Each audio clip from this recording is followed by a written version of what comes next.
Patay ang isang driver matapos makaladkad at madaganan ng mismong van na minamaneho niya sa Rodriguez, Rizal.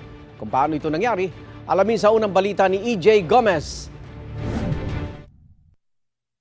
Dead on the spot ang 51 anyos na lalaking ito matapos madaganan ng minamaneho niyang van. Ayon sa pulisya, tinatahak ng van ang barangay Mascap sa Rodriguez, Rizal nang mangyari ang aksidente alas 2:30 ng madaling araw nitong linggo. Sakay ng van ang 13 pasahero na magkakamping sana sa Rodriguez.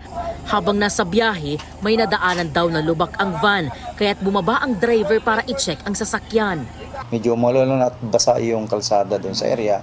At yun nga, nung paahon sila doon sa area, papuntang Mascap, ay sabi may kumalabog doon sa ilalim ng van. Tiningnan ng kanilang driver.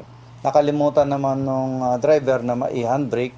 So, nagtuloy-tuloy bumulusok yung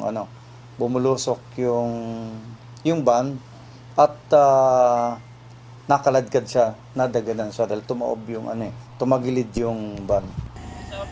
Sinubukan pa raw ng biktima na humingi ng saklolo sa kanyang mga pasahero. Ayon doon sa doon sa mga witness pa doon ay sumisigaw na handbrake. Kaya lang hindi na nataranta na rin siguro yung kasi wala yung driver.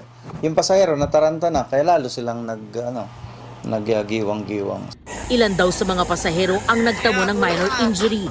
Kinailangang gumamit ng bako para makuha ang biktima na pumailalim sa van. Ilang oras ang inabot bago tuluyang nakuha ang bangkay at muling nadaanan ng kalsadang pinangyarihan ng aksidente.